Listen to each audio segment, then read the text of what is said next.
નમસ્કાર, આપ જોઈ રહ્યા છો પ્લેગ્રાઉન્ડ ધી સ્પોર્ટ્સ શો અને હું છું જય શર્મા.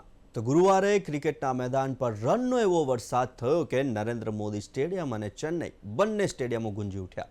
એક તરફ સાઉથ આફ્રિકાએ વેસ્ટ ઇન્ડિઝને હરાવી પોતાની સર્વોપરિતા સાબિત કરી, તો બીજી તરફ ભારતે ઝિમ્બાબ્વે સામે 256 રનનો ઐતિહાસિક સ્કોર ખડકીને સેમીફાઇનલની આશા જીવંત રાખી. તો હાર્દિક પંડ્યાની તોફાની 50 અને અભિષેકના ફોર્મ ફેન્સના દિલ જીતી લીધા. પણ હવે અસલી જંગ બાકી છે. હવે ભારત અને વેસ્ટ ઇન્ડિઝ વચ્ચેની મેચ કરો કે મરો જેવી બની ગઈ છે.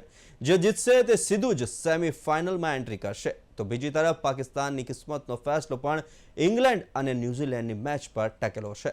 તો શું ભારત આ વખતે ટ્રોફી તરફ મજબૂત ડગલું મારશે, તે વિશે કરીશું ચર્ચા. અને આ ચર્ચા કરવા માટે આપણી સાથે સ્ટુડિયોમાં ઉપસ્થિત છે સ્પોર્ટ્સ એક્સપર્ટ અશોક મિસ્ત્રી. અશોકભાઈ, આપનું સ્વાગત છે. Thank you so much. અશોકભાઈ, આપણે ચર્ચાની શરૂઆત કરીએ તે પહેલા જોઈએ એક ખાસ રિપોર્ટ. ગઈકાલે નરેન્દ્ર મોદી સ્ટેડિયમ પર ચોગ્ગા છગ્ગાની વણઝાર લાગી ગઈ. ભલે સાઉથ આફ્રિકા અને વેસ્ટ ઇન્ડિઝ વચ્ચેની મેચમાં વેસ્ટ ઇન્ડિઝ હારી ગયું હોય, પણ બંને ટીમોની બેટિંગ જોવાની મજા આવી ગઈ. વેસ્ટ ઇન્ડિઝે પ્રથમ બેટિંગ કરતા 8 વિકેટે 176 રન બનાવ્યા, પણ 11 છગ્ગા અને 15 ચોગ્ગાની રમઝટ પણ બોલાવી. સાઉથ આફ્રિકા ભલે જીતી ગયું, પણ 10 છગ્ગા અને 15 ચોગ્ગા જ ફટકારી શક્યું. મેચ એક તરફી રહી. સાઉથ આફ્રિકાના કેપ્ટન માર્ક્રમે અણનમ 82 અને રિકલ્ટને અણનમ 45 રન ફટકારીને મેચને 16.1 ઓવરમાં જ પૂરી કરી નાખી. આ મેદાન પર સાઉથ આફ્રિકાએ ભારતને હવે વેસ્ટ ઇન્ડિઝને હાર આપીને પોતાની સર્વોપરિતા સ્થાપી છે. બીજી મેચ ભારત અને ઝિમ્બાબ્વે વચ્ચે હતી, જેમાં ભારતે ડુ ઓર ડાયની મેચમાં ઝિમ્બાબ્વેને આસાનીથી હરાવીને પોતાની સેમીફાઇનલ પ્રવેશની આશાઓ જીવંત રાખી હતી. ભારતે ચેન્નઈમાં પોતાનો T20 વર્લ્ડ કપનો સૌથી મોટો સ્કોર 4 વિકેટે 256 રન બનાવ્યો. ભારતના આઉટ ઓફ ફોર્મ અભિષેકે ફોર્મ મેળવી લેતા 55 રન બનાવ્યા, જ્યારે પ્લેયર ઓફ ધ મેચ હાર્દિક પંડ્યાએ અણનમ માત્ર 23 બોલમાં 4 છગ્ગા અને 2 ચોગ્ગા સાથે 50 રન બનાવી ભારતને 256 સુધી પહોંચાડ્યું. આમ ભારતના આ વિજય સાથે ભારતે સેમીફાઇનલમાં જવાના રસ્તા ખુલ્લા રાખ્યા. હવે વેસ્ટ ઇન્ડિઝ સામેની મેચ જીતવાની સાથે જ ભારત સેમીફાઇનલમાં પ્રવેશ મેળવી શકે છે. આ મેચમાં જે જીતે તે સેમીમાં જશે અને હારે તે ટીમ વર્લ્ડ કપ રેસમાંથી બહાર થશે. બીજી તરફ ગ્રુપ 2માં ઇંગ્લેન્ડ ટોચ પર છે. ન્યૂઝીલેન્ડ અને ઇંગ્લેન્ડ સામે રમશે અને જો તે હારી જાય તો પાકિસ્તાનને ફાયદો થઈ શકે છે. જીતે તો પાકિસ્તાન બહાર થઈ જશે અને સાથે નેટ રન રેટની તલવાર પણ પાકિસ્તાનના માથે તોડાશે.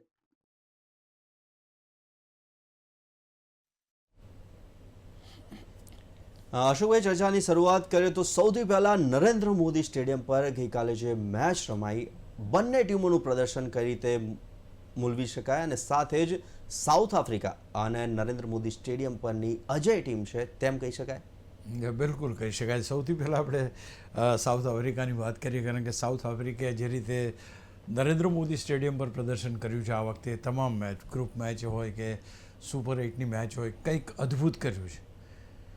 આ એ ટીમ છે ગયા વખતે પણ શાનદાર, ગયા વર્લ્ડ કપમાં પણ શાનદાર રમી હતી અને બહુ જ સારું પ્રદર્શન કરીને ફાઇનલ સુધી પહોંચી હતી. એ જ પ્રમાણે આ વખતે બહુ જ સારું પ્રદર્શન આ ટીમ કરી રહી છે. આ પર્ટિક્યુલર 2026ના વર્લ્ડ કપમાં સાઉથ આફ્રિકાની બેટિંગ લાઇનઅપ જબરજસ્ત સપોર્ટ કરી રહી છે. પહેલાં એવું હતું કે 1-2 બેટ્સમેનો ચાલતા હતા, એમની પાસે સારી બોલિંગ લાઇનઅપ હતી, છતાં પણ they were not able to get the required result. અત્યારની પરિસ્થિતિમાં એની બોલિંગ અને બેટિંગ આ બંને બહુ જબરજસ્ત રીતે આગળ વધી રહ્યું છે. ગઈકાલે તમે એંગીડીની વાત કરો, રબાડાની વાત કરો, કેશવ મહારાજની વાત કરો, all are the match winner bowlers. અને એ મેચ વિનર બોલર ચોક્કસ છે. એની સાથે સાથે બેટિંગ પણ તમે માર્ક્રમ જુઓ કે રિકલ્ટન જુઓ કે બાકીના ખેલાડીઓ જુઓ, તો ઓલ આર વિથ ટોપ. અને એવું નહીં કે એકને બે આપણી સામે શું થયું, શરૂઆતની તો વિકેટો આપણે 3 ફટાફટ પાડી દીધી હતી, છતાં 5મો છઠ્ઠો, ચોથો 5મો છઠ્ઠો 4 ખેલાડી જે રમી ગયા, 3 ખેલાડી, અને મેચ હાથમાંથી લઈ ગયા. તો આ જે પરિસ્થિતિ છે કે તમારી શરૂઆતની વિકેટો પડી જાય છે, તો મિડલ ઓર્ડરમાં વિકેટો પડે છે, તો લોઅર મિડલ ઓર્ડર ક્યાંક ને ક્યાંક ટીમને જીતાડવા માટે જબરજસ્ત કમિટેડ છે. અને એ જ વસ્તુ અહીંયા જોવા મળી. એટલે કાલે માર્કન પત્રકાર પરિષદમાં આવ્યા એમણે પણ એ જ રીતે વાત કરી. તો અહીંયા કહેવાનું તાત્પર્ય છે કે south Africa Narendra Modi stadium પર શાનદાર પ્રદર્શન કરી રહ્યું છે. બધી જ મેચો અત્યાર સુધીની રમાયેલી મેચો એમણે જીતી છે. એટલે આ એક બહુ જ કોઈ એક મેદાન ઉપર પર્ટિક્યુલર મેદાન ઉપર મને યાદ છે વિમેન્સ વર્લ્ડ કપની ફાઇનલ રમી ત્યારે ડીવાય પાટીલ સ્ટેડિયમ પર ફાઇનલ હતી અને અમે લોકોએ હરમનપ્રીત કૌરને પૂછ્યું પત્રકાર પરિષદમાં મેચ જીત્યા પછી કે તમે આ મેદાન ઉપર તો કે અહીંયા આગળ જેવું અમારું મેચ વેન્યુ આવ્યું કે ભાઈ ફાઇનલ ડીવાય પાટીલ સ્ટેડિયમ પર રમવાની છે એટલે અમે શ્યોર હતા કે આ મેચ અમે જીતવાના છીએ.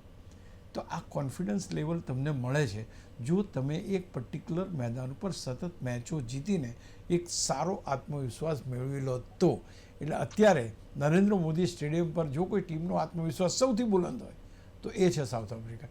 અચ્છા, હવે ગઈકાલની મેચ ઉપર આવીએ આપણે કે જે રીતે વેસ્ટ ઇન્ડિઝ એક તબક્કો હતો હોલ્ડર અને શરૂઆતની વિકેટો પડી. હોલ્ડર અને શેપર્ડે 89 રનની ભાગીદારી સાહેબ એ વખતે જે છગ્ગા માર્યા છે, જે ચોગ્ગા માર્યા, અદ્ભુત. તમને એમ લાગે કે દર્શનીય ક્યાંક આપણે જ્યારે વેસ્ટ ઇન્ડિઝની વાત કરીએ ને તો પહેલાં તમને ડેઝમન્ડ હેન્સ યાદ આવે, ગોર્ડન ગ્રીની યાદ આવે, વિવિયન રિચાર્ડ્સ યાદ આવે, કેપ્ટન એના ક્લાઇવ લોયડ યાદ આવે. તો આ બધા ખેલાડીઓ યાદ આવે. પણ ગઈકાલે જે રીતે શરૂઆતની વિકેટ પડી ત્યારે લાગ્યું કે હવે જે વેસ્ટ ઇન્ડિઝમાં એટલો દમ નથી. પણ ત્યાર પછી જે શેફર્ડ અને હોલ્ડરે જે બેટિંગ કરી એમ લાગ્યું કે હા હજુ આ આક્રમક ક્રિકેટ, આ ચોગ્ગા છગ્ગા વેસ્ટ ઇન્ડિઝની ટીમમાં યથાવત છે. ભલે સાઉથ આફ્રિકા જીતી ગયું. સાઉથ આફ્રિકા તમે વિચાર કરો, સાઉથ આફ્રિકા જીત્યું છે છતાંય ચોગ્ગા છગ્ગા એના કરતાં વેસ્ટ ઇન્ડિઝે વધારે માર્યા છે. સો આ જોવાની મજા આવી ગઈ. કારણ કે અહીંયા આગળ તો કોઈ ટેક હતો નહીં. હા, બધાને એમ હતું કે ભાઈ સાઉથ આફ્રિકા જીતે તો સારું કારણ કે ભારતની ફેવરમાં આવે એવું હતું. તો અહીંયા આગળ બહુ સારી રીતે સાઉથ આફ્રિકા જીત્યું અને ચોગ્ગા છગ્ગાની રમઝટ પણ જોવા મળી, રન્સ પણ બન્યા અને કુલ તમે રન્સ જુઓ તો પણ એ સારા બન્યા. એટલે હું માનું છું કે એક મહત્ત્વની મેચ કાલે અને સાઉથ આફ્રિકા જીત્યું ખાસ. કારણ કે સાઉથ આફ્રિકાને બદલે જો વેસ્ટ ઇન્ડિઝ જીત્યું હોત તો પરિસ્થિતિ અલગ થઈ જાત, ભારત માટે મુશ્કેલ થઈ જાત. તો આઈ થિંક એક સારામાં સારી મેચ જોવા મળી. સારામાં સારી મેચ જોવા મળી. અને અશોકભાઈ વાત કરીએ તો બંને ટીમોએ મળીને 21 છગ્ગા અને 30 ચોગ્ગા ફટકારે છે. શું કહી શકાય કે મેદાન પર ઉપસ્થિત લગભગ 30,000 જેટલા પ્રેક્ષકોને પૈસા વસૂલ બેટિંગ જોવા મળી. ગઈકાલે એકચ્યુઅલી થોડી વારે છે ને પ્રેક્ષકોની હાજરી અમને પ્રેસ બોક્સમાં કહેવામાં આવે તો 26-27 હજારથી શરૂ થઈને 28-29 હજાર સુધી. પણ એક વાત ચોક્કસ છે, જેમણે ગઈકાલે મેચ જોઈ છે I think they have enjoyed it. કારણ કે જે આજે T20ની મેચમાં જોવાનું શું હોય છે કે ભાઈ કયો ખેલાડી કેટલા લાંબા છગ્ગા મારે છે, કયો ખેલાડી કેટલા છગ્ગા મારે છે, કેટલા ચોગ્ગા મારે છે. તમે બે ખેલાડી ઊભા હોય ને બંનેની વચ્ચેથી ચોગ્ગો આમ એક લીટી પાડતો જતો રહે, આહલાદક જોવાનો એક અલગ જ મજા હોય છે. આઈ થિંક એ બંને સાઈડથી જોવા મળી. તો what you say is correct. અને એવું નહીં કે ચલો ભાઈ એક ટીમ સરણે થઈ ગઈ છે તો હાવ તદ્દન બોકડાઉન થઈને એમણે છગ્ગા માર્યા, પેટ ભરીને બંને ટીમો છગ્ગા માર્યા. અરે એટલા માટે લોકોને જોવાની મજા આવી. તો હું મારી દ્રષ્ટિએ અમે લોકો બી ત્યાં હતા તો અમને એ જ જોવા મળ્યું કે ભાઈ પહેલાં અમને લાગ્યા તો આ લોકો નથી છોડતા એમ. અને આટલી વિકેટો પડી ગઈ હોવા છતાં પણ હોલ્ડર અને શેફર્ડ જે રીતના રમ્યા છે, છગ્ગામાં જ રમ્યા છે, દે ધનાધન. તો આઈ થિંક એન્જોયડ. કારણ કે T20ની મેચમાં તમે સ્ટેડી રમો કે 1s and 2s લો એમાં બહુ મજા ના આવે. પણ જ્યાં છગ્ગાની રમઝટ થાય, ચોગ્ગાની રમઝટ થાય ત્યાં આગળ મજા આવે. ખૂબ સ્વાભાવિક વાત છે. જી અશોકભાઈ, હવે ભારત અને ઝિમ્બાબ્વે વચ્ચેની મેચની વાત પર આવીએ તો શું ભારતે પોતાના નેટ રન રેટને સુધારવામાં સફળતા મેળવી અને ઝિમ્બાબ્વે સામે જીત મેળવી તેમ કહી શકાય કે પછી શું સાઉથ આફ્રિકાની જીત ભારત માટે વરદાન સાબિત થઈ શકે તેમ કહેવાય? તો બધી જ વસ્તુ સાચી છે. કારણ કે સાઉથ આફ્રિકાની જગ્યાએ જો વેસ્ટ ઇન્ડિઝ જીત્યું હોત તો પરિસ્થિતિ અલગ થઈ જાત. વેસ્ટ ઇન્ડિઝ પોઈન્ટ ટેબલ ઉપર અલગ રીતે એ થાત જેથી કરીને ભારતની મુશ્કેલી વધત. ગઈકાલની મેચ ભારત અને ઝિમ્બાબ્વે વચ્ચેની પહેલાં તો એક લાગતું હતું કે ઝિમ્બાબ્વેની ટીમ સામે ક્યારે આપણે બહુ ઓછું રમ્યા છીએ અને ખાસ કરીને નબળી ટીમ છે. પણ તે છતાંય જે રીતે આ પર્ટિક્યુલર વર્લ્ડ કપમાં એ લોકો રમ્યા છે અને ખાસ કરીને ઓસ્ટ્રેલિયાને અથવા શ્રીલંકાને જે રીતે હરાવ્યું છે, ક્યાંક એમ લાગ્યું કે ઝિમ્બાબ્વેની ટીમ બી થોડી ફાઇટબેક કરશે. ફાઇટબેક થઈ બી ખરી, આઈ ડોન્ટ સે કે નથી થઈ, પણ જે ભારતનો સ્કોર બન્યો એ અદ્ભુત બન્યો અને એના કારણે ઝિમ્બાબ્વે પરફોર્મ ના કરી શક્યું. હવે કેમ ભારતનો સ્કોર બન્યો તો ભારતની અંદર અભિષેકને કાલે થોડુંક શાંતિથી અથવા તો વ્યવસ્થિત રમવાનો પ્રયત્ન કર્યો એણે, અને he was able to do well. Half century ફટકારી શક્યો. તિલક વર્મા સારું રમ્યા. Hardik Pandya to that extent he played very well. 50 run એણે બનાવ્યા. સૂર્યકુમાર યાદવ બહુ સારું રમ્યા, ભલે એણે 31 કેવા રન બનાવ્યા, બટ હી પ્લેડ વેલ. તો દરેકે દરેક ખેલાડીએ પોતાનો સ્ટ્રાઇક રેટ સારો રાખીને રમત દાખવી, અને વી હેવ એ મોસ્ટ સારામાં સારું જેને કહી શકાય એવું ટોટલ આપણને મળ્યું. આટલું મોટું ટોટલ તો ક્યારેય થયું નથી ઇવન આગળના વર્લ્ડ કપમાં. તો આ એક ટોટલ મોટું મૂક્યું, અને જે ટોટલનું જે અસર સીધે આપણને જોવા મળી એ ઝિમ્બાબ્વે ઉપર જોવા મળી. બીજું કે અગેન આની આગળ પણ આપણે વાત કરી હતી કે ભાઈ ભારતનું બેટિંગ લાઇનઅપ જે છે એ બેટિંગ લાઇનઅપની સાથે સાથે બોલિંગ પણ એને સપોર્ટ કરે છે. They R supportive. એટલે ધારો કે તમારી બોલિંગ સારી ના થઈ હોય તો બેટિંગ, અને બેટિંગ સારી નહીં તો બોલિંગ, એમ એકબીજાને કોમ્પન્સેટ કરે છે. બીજું, આટલા રન થયા પછી એટલા રન ચેઝ કરવા એ જસપ્રીત બુમરાહ, હાર્દિક પંડ્યા, શિવમ દુબે, અક્ષર પટેલ, વરુણ ચક્રવર્તી જેવી ધરખમ બોલિંગ લાઇનઅપની સામે કરવો મુશ્કેલ તો છે જ. તમે કદાચ એકાદ બોલરને ટાર્ગેટ બનાવી શકો. શિવમ દુબેને જે રીતે 2 જ ઓવરમાં એણે 46 રન આપી દીધા, એટલે એકાદ ટાર્ગેટ થઈ જાય. પણ ઓવરઓલ તમે જોવા જાઓ તો મજબૂત બોલિંગ લાઇનઅપની સામે રન્સ બનાવવાને, એટલા રન્સ બનાવવા એ શક્ય નથી. અને બીજું, ગઈકાલે ફાઇટ બેક કરી, એ જોવા જઈએ તો આપણે ક્યાંક ને ક્યાંક ઝિમ્બાબ્વેની ફાઇટ બેક 184 રન સુધી આવી, અને ખાસ કરીને બેનેટ 97 નોટ આઉટ સાહેબ. The way he has played fantastic inning. ક્યાંક એમ લાગે કે ઝિમ્બાબ્વે પાસે આ પર્ટિક્યુલર T20 વર્લ્ડ કપમાંથી નવા ખેલાડીઓની શોધ થઈ. જે રીતે ઝિમ્બાબ્વેનું જે ક્રિકેટ હતું એક નવું, એને નવી ફ્લેવર મળી, નવો એંગલ મળ્યો, અને they have started believing in themself. એ બેનેટે જ ઘણી બધી વાતો કહી કે ભાઈ અમારી ટીમને કેટલું બધું ગેઇન થયું એનાથી. એક તો મુખ્ય ધારામાં આવી ગયા, રમ્યા, એટલું સારું રમ્યા, ઓસ્ટ્રેલિયા જેવી ટીમને હરાવી, ઇંગ્લેન્ડ જેવી ટીમને હરાવી. સો આઈ થિંક વેસ્ટ ઇન્ડિઝને જે પ્રમાણે જોઈતું તે પ્રમાણે એ મળ્યું. અને અહીંયા ઝિમ્બાબ્વેની વાત તો Zimbabwe has done very well. એટલે અહીંયા આગળ ઝિમ્બાબ્વેના બેનેટે જે રીતે 97 રન્સ ફટકાર્યા, અને જે એણે કહ્યું કે અમને આટલી વસ્તુ મળી છે, આઈ થિંક ઝિમ્બાબ્વે ક્રિકેટ માટે સારામાં સારી ઘટના છે. કમિંગ બેક અગેન ટુ ઇન્ડિયાને મેચની જરૂર હતી, રન્સની જરૂર હતી, અભિષેકની જે આત્મવિશ્વાસ એ મળ્યો એની જરૂર હતી, સૂર્યકુમાર યાદવને ફરી એકવાર એક સારી મેચ જોઈતી હતી એ મળી ગઈ. એક જેને કહેવાય ને કે વી કેન ડૂ ઇટ, એ ફરીથી એકવાર સાર્થક થયું.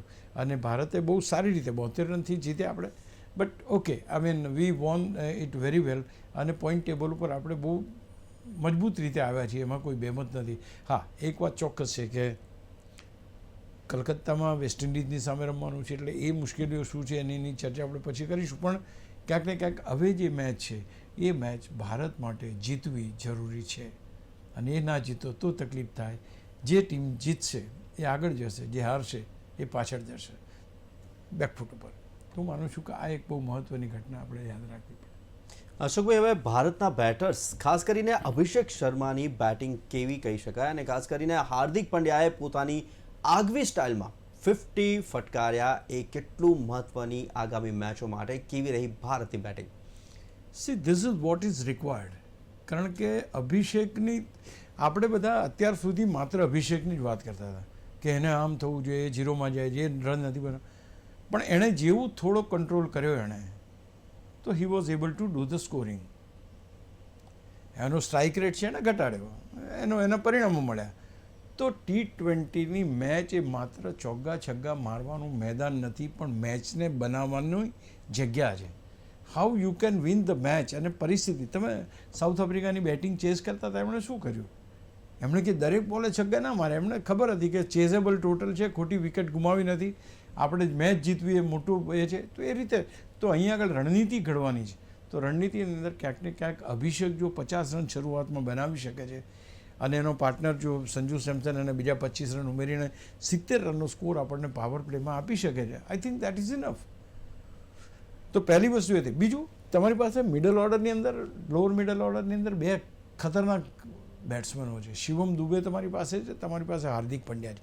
હવે આ બંને સાથે રમતા હોય ને ત્યારે હું માનું છું કે દે આર નોટ ગોઈંગ વેલ, એમ કહે તો ચાલે. કારણ કે એકબીજાનું જેને કહેવાય ને એક દુશ્મનાવટ કરતાં એક કોમ્પિટિટિવ વ્યક્તિ જે હોય, કોમ્પિટિશનમાં જે વ્યક્તિ હોય એવો લાગે. એટલે એ બેનું જે એટીટ્યૂડ છે એ પ્રકારનો છે કે એક છગ્ગો મારે એટલે બીજો છગ્ગો મારવા જાય અને અલ્ટિમેટલી ટીમને નુકસાન જાય, વિકેટ જાય. ત્યારે તો હું માનું છું કે Hardik Pandya is a different type of a material. એની રમવાની શૈલી, એની સ્ટાઇલ ઓફ પ્લેઇંગ, એને હી વોન્ટેડ ટુ રૂલ. એને એમ છે કે હું આખી મેચમાં હું જ છવાઈ જાઉં બસ. તો આઈ થિંક એને એક પ્રકારનું જે જગ્યા મળી અને એને એ પ્રમાણે પરફોર્મ કર્યું. તો I think he should be taken that way કે ભાઈ ચલો આ એક ખેલાડી છે, એની પાસે પણ આપણને ઘણી બધી અપેક્ષા છે. આજકાલ ઇધર બોલિંગ હોય કે બેટિંગ હોય, હાર્દિક પંડ્યા દરેક જગ્યાએ છે. પણ જે ગઈકાલે એની બેટિંગ થઈ, હું માનું છું કે બહુ સારી બેટિંગ થઈ. 50 રન એણે માર્યા, બહુ સારી રીતે માર્યા. અને સૌથી મહત્ત્વની વાત કે ટીમને જે મોટા માર્જિનથી જીતવું છે એ માર્જિનથી, કારણ કે શરૂઆતના બેટર પતી ગયા હતા, આઉટ થઈ ગયા હતા. અભિષેક આઉટ થઈ ગયો, ઈશાંત છે, સૂર્યકુમાર યાદવ છે, Tilak Varma, all those they've got out. તે વખતે પરફોર્મ કરવું. તો I think this is what is very important કે તમે જરૂર હોય ટીમને તે વખતે એ પરફોર્મન્સ આપો. ઘણીવાર એવું બને કે એ લોકોની બેટિંગ સુદ્ધા નથી આવતી, કારણ કે શરૂઆતના રમતા હોય બેટિંગ ના આવે. પણ આવે ત્યારે એવું નહીં કે યાર અમારી ક્યારે બેટિંગ નથી આવતી, અમે આમ જ રમીશું. But they can take the responsibility અને they can make a inning out of it.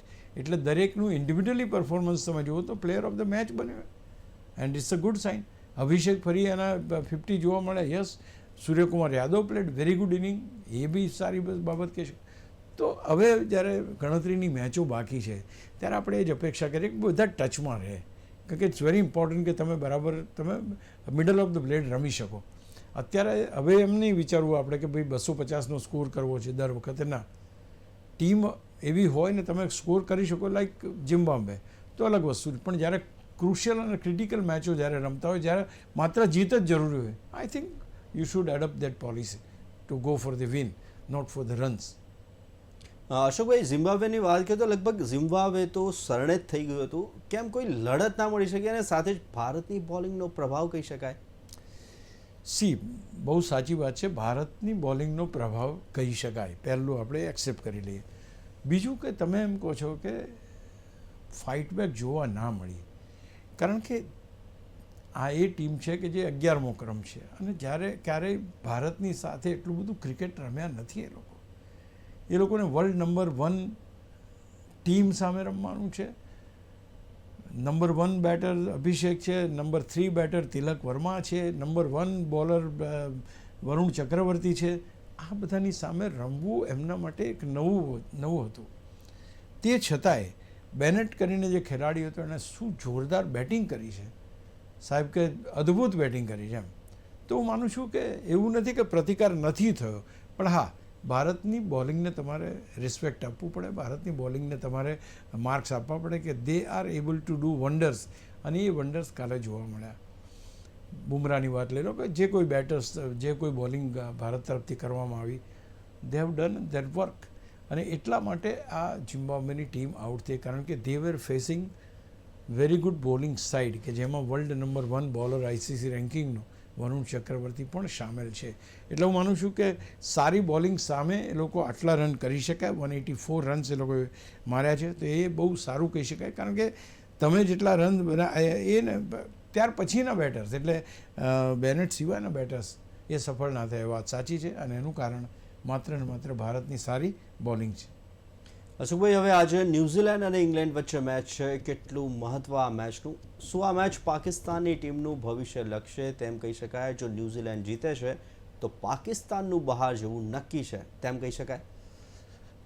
જો હવે તો એવું છે જય કે બંને પરિસ્થિતિઓમાં, આ ગ્રુપ હોય કે પેલું ગ્રુપ હોય, એકાદ મેચ હાર્યા તો તમે બહાર થઈ જાઓ એવી સ્થિતિ ભારતની પણ છે.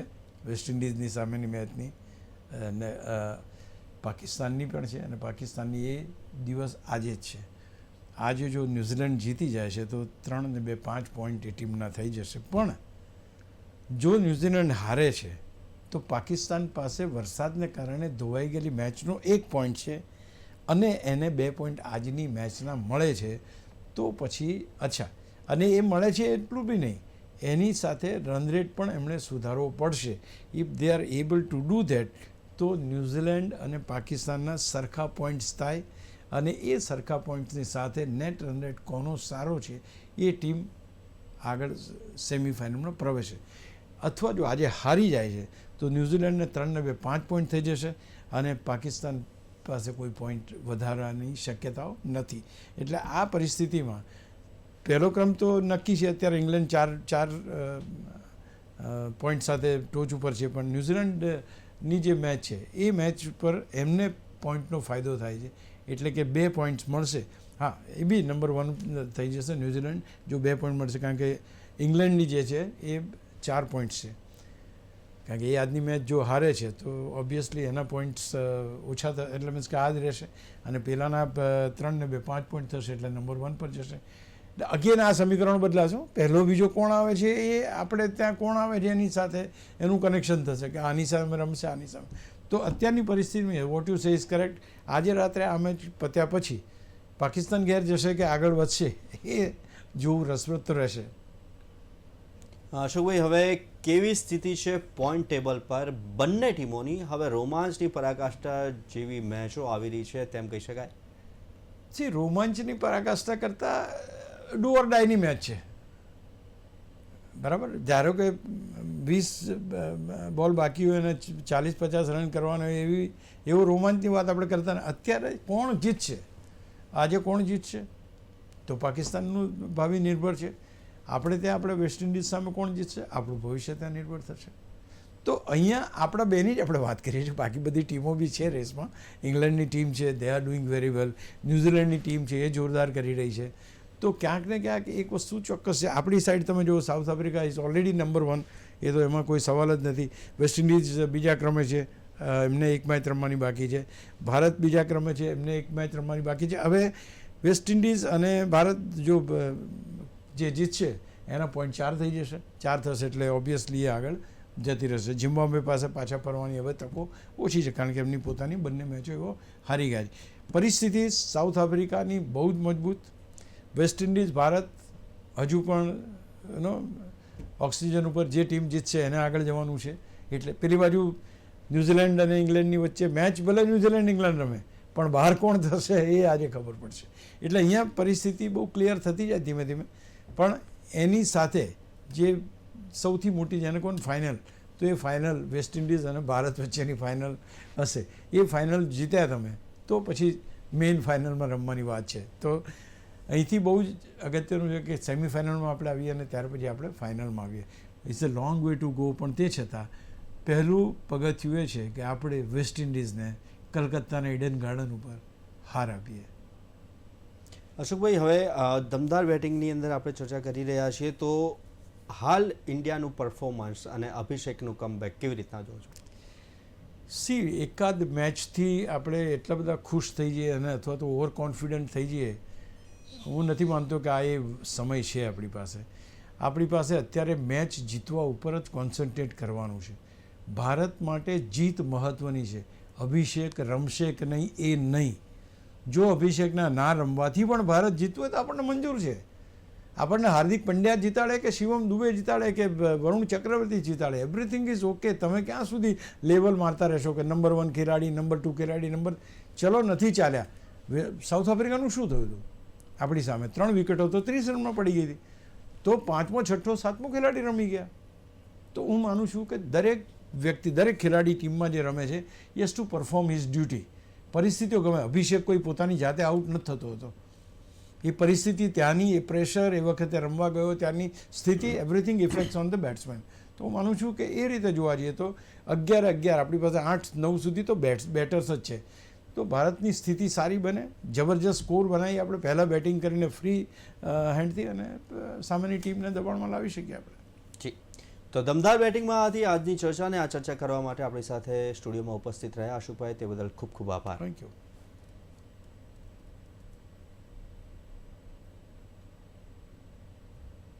તો આવી જ રીતના દરેક સ્પોર્ટ્સ ઇવેન્ટ્સના પ્રિવ્યૂ, રિવ્યૂ, એનાલિસિસ અને ડિસ્કશન માટે જોતા રહો પ્લેગ્રાઉન્ડ ધી સ્પોર્ટ્સ શો. નમસ્કાર.